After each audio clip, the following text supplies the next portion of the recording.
हो अस्सलाम अलैकुम, दिल से सुनो ये मीठा पैगाम।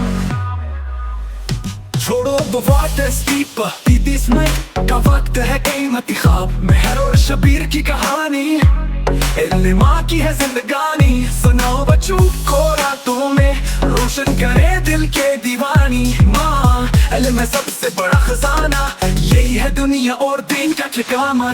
कहानी सुनाओ चढ़ाओ जलाओ, ईमान की खुशबू घर में लाओ।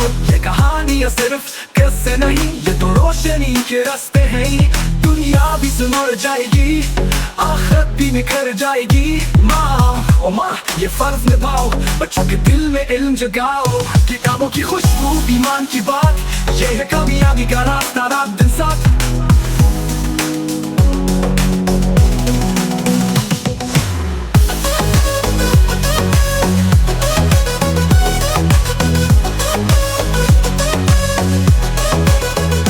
मामा ये फर्ज निभाओ, बच्चों के दिल में इल्म जगाओ।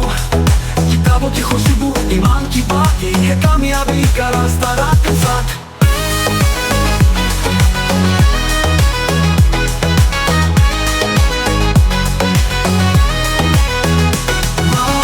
ये फर्ज निभाओ, बच्चों के दिल में इल्म जगाओ।